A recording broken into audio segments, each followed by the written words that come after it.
Okay. Hi everyone, Neathany Shave Tano here, the internet's busiest music nerd, and it's time for another edition of our Why You Know Review, where I give thoughts on a bunch of albums I wasn't able to formally review over the past month or so I talk about them gauntlet style in brief here in this video.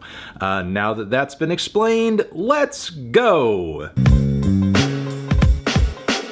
Yes, a brand new one from alt and new metal legends Korn, which is just one of their most utterly bland projects to date. I know Korn's sound isn't for everybody, but like, damn if they didn't come into the game with some of the gnarliest riffs, craziest slap bass lines, like best grooves. Plus, Jonathan Davis is one of the most unique singers, I think, in the more popular levels of metal music. But on this new LP, most of these unique characteristics have pretty much just faded away.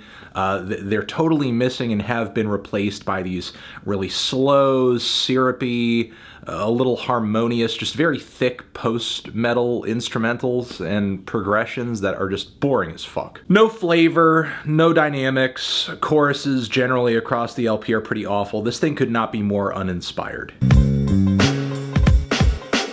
Whoa! A Skillet album that sucks? You gotta be kidding me! Plus there's tons of tracks on it that just sound like bad Linkin Park knockoffs. Like, what the hell?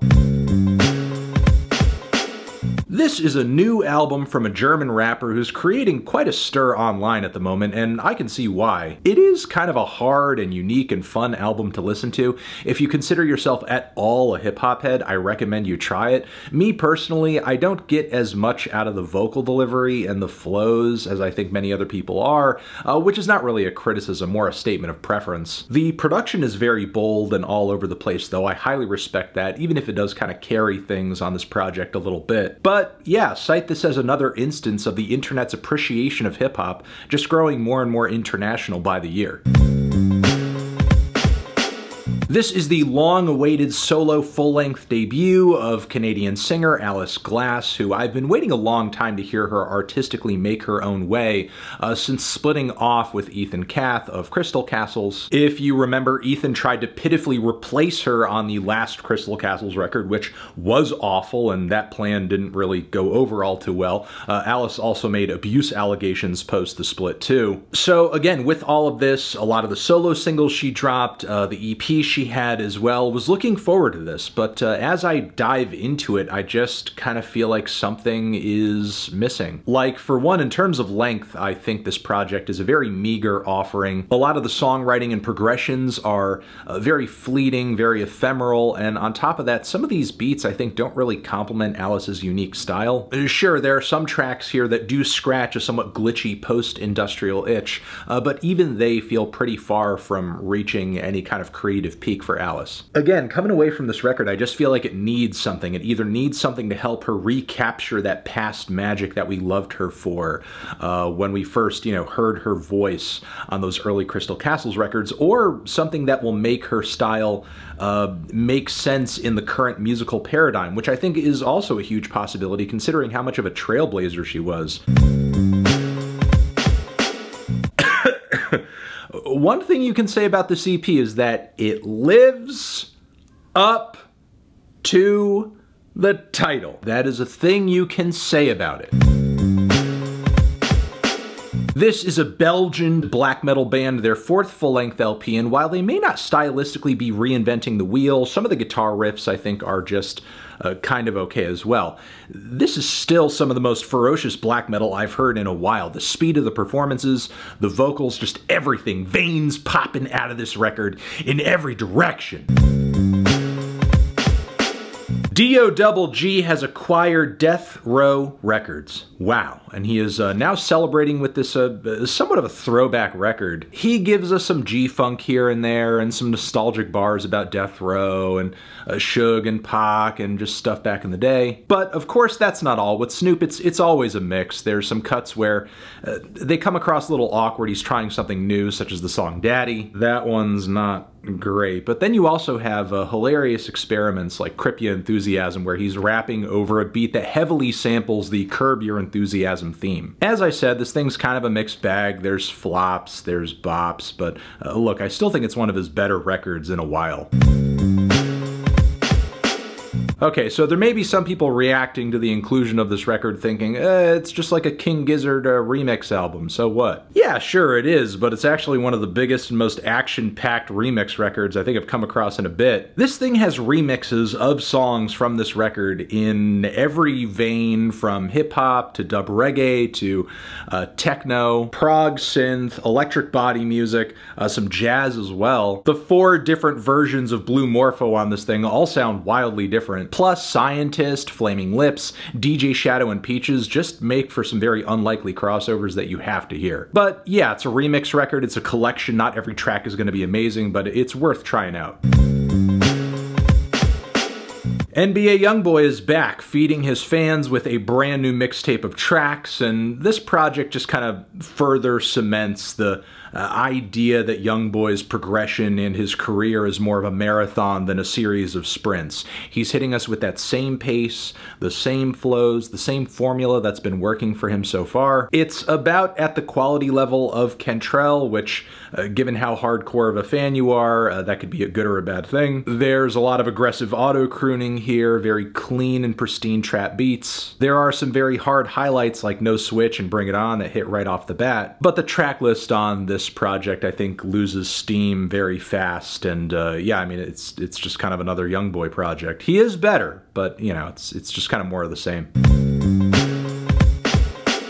After a few teasers, this record became one of my most anticipated of the year, and after listening to this record multiple times, I am pretty enamored with its mystical beauty, its variety. There are cuts here that go in more of an 80s pop direction. There are cuts here that land in more of an R&B space, but they bring instrumentally almost a subtle South Asian flavor. There are some good tunes, unique ideas, and fusions floating about on this project, but the more I listen to it, the less and less standout Raveena's vocals felt. You know, sometimes they're often a little too polite and breathy and whispery to leave that much of an impression, but this record is very soft and pretty on the ears, and again, does have some cool and unique qualities to it.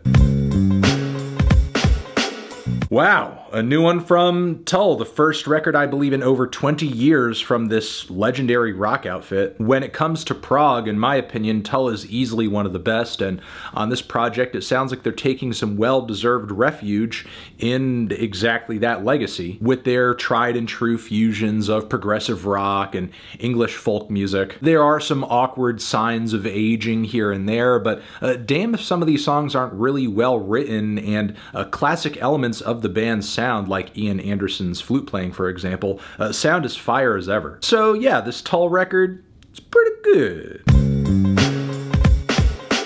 This is the 6th full-length LP from this Welsh singer and songwriter, who delivers some very elegant and sophisticated pop on this project that sits somewhere between like a Julia Holter record and Destroyer's Kaput. It's not bad, the production is nice, it's got a great atmosphere, the vocals are relatively relaxed, but the whole demeanor of the thing is just, I think, a little too measured and cerebral to bring any serious heat or character. It's got some good, you know, foundational elements to it, but it just doesn't push it far enough, I think.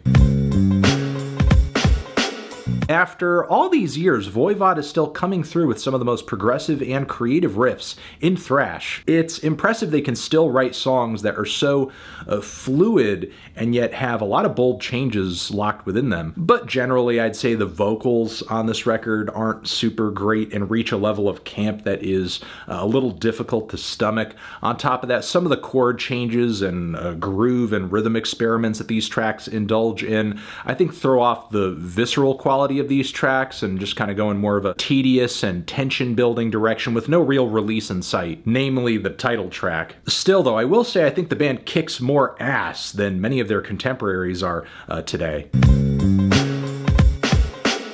This project's maybe the most clear-cut attempt at taking emo rap and emo trap and formulating it purely for a pop audience, but the problem with that is it's entirely not necessary. That style, that sound, is already breaking into mainstream circles. Like, you don't need to make it more bland and formulaic just to get it to appeal to more people. With that being said, though, I mean, I guess what Ian is doing on this project is working for him. The numbers that he's getting in terms of reception and streams do not not lie. But me personally, I just don't think his sound and vocal stands out in the grander scheme of things.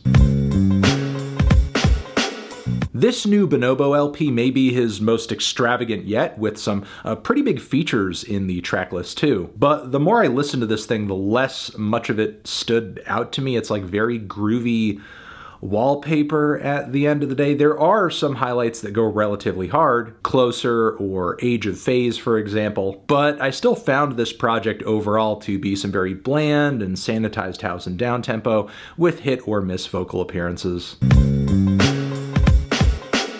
Outsider house producer DJ Sabrina, the teenage DJ, graced us with this very, very, very large offering toward the end of last year. Took me a while to get through it, and I have some good news for you. If you loved the original Making Magick or DJ Sabrina's recent Charmed project, you will most likely enjoy this one. It's pretty much more of the same. It's as groovy and endlessly blissful as those records are. But me personally on this project, I found a lot of the spoken vocal samples and sections and passages to be a bit too intrusive this time around. Plus, I almost feel love-bombed by this much material at this point. There are lots of highlights though. I mean, DJ Sabrina is doing something unique for sure. That is undeniable, but I just wish in the future for a bit more variety and digestibility maybe on records.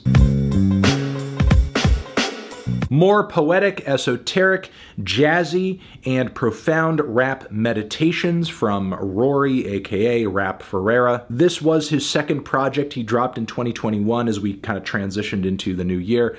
It's fine, but I feel like it still doesn't hold a candle to the fire he came out of the gate with on this name change Purple Moonlight Pages, which just had so much more songwriting ambition as well as instrumental dynamics. Still, what does make this project a little special is I've never felt more just deeply sunk into the folds of Rory's psyche as he's rapping over these very meditative beats and really just spitting out the innermost thoughts that are just kind of inhabiting his mind at any given moment. So again, in terms of that mood, in terms of that vibe, it does make this record, I think, stand out a little bit in his catalog, but it's also a pretty scant project as well, and I think the vibes it does bring are a little fleeting. Zishin, and there you have it, another Why You Know review. Yeah, yippee-ki-yay.